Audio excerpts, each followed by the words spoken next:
뉴스인물 순서입니다. 예상을 넘어선 폭우와 가뭄이 반복되면서 물은 기후변화를 체감하는 지표가 됐습니다.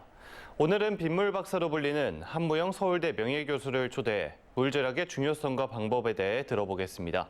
교수님, 안녕하십니까? 네, 안녕하세요. 네, 교수님. 함부로 낭비하는 일을 물쓰듯 한다고 하지 않습니까? 수돗물 가격이 싸다고 생각해서 나온 속담인데요. 교수님은 또 그렇지 않다고 생각하신다면서요? 네, 수돗물 값이 싸다고요? 전혀 그렇지 않습니다.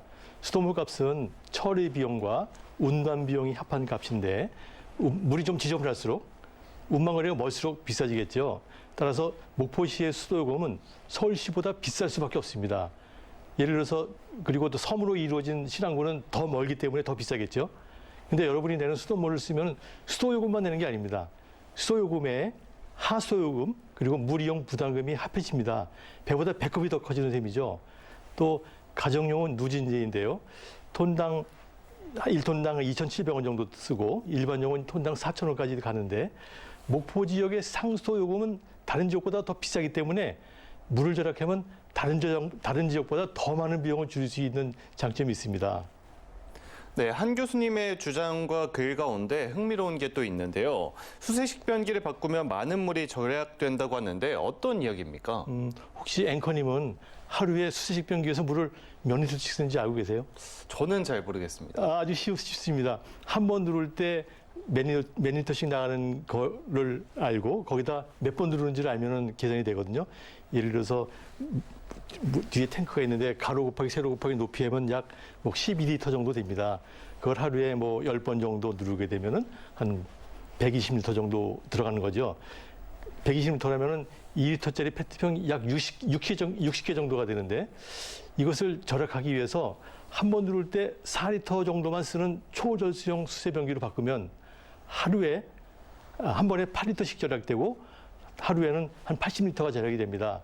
그래서 우리 특히 광주 전남 지역에서는 계속 매년 가뭄을 겪고 있는데 이 지역에서만은 다른 데는 안 하더라도 초절수형 변기로 바꿔야 되고 그렇게 되면 가뭄의 길이와 그 고통을 줄일 수가 있습니다. 네, 섬이 많은 전남 서남권은 지난해 극심한 가뭄에 허덕였는데요.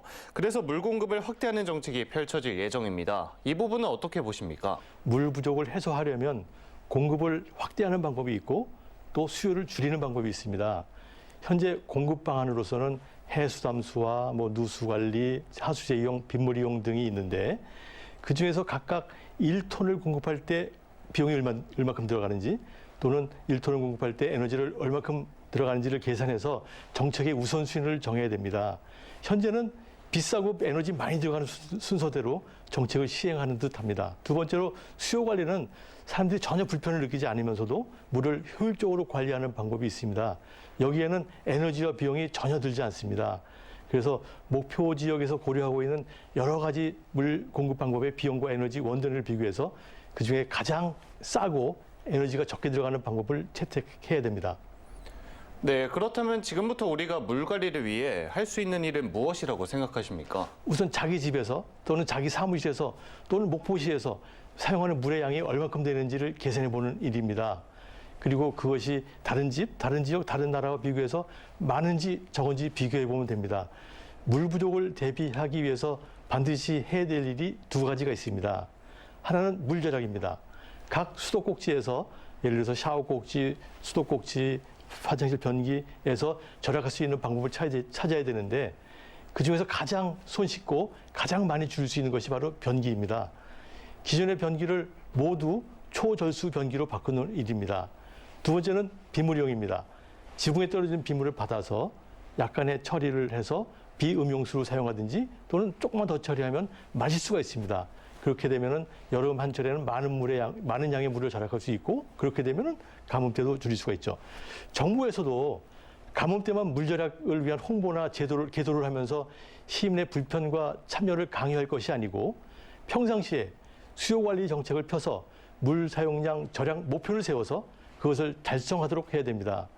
물을 절약하면 비용뿐만 아니라 에너지 절약, 탄소 저감이 되고요. 다른 도시에서는 안 하더라도 목포시에서만은 물 절약이 정책의 최우선 순위가 돼야 되지 않을까 생각합니다. 네, 지금까지 빗물 박사 한무영 서울대 명예교수와 함께 이야기 나눠봤습니다. 오늘 말씀 감사합니다. 네, 감사합니다.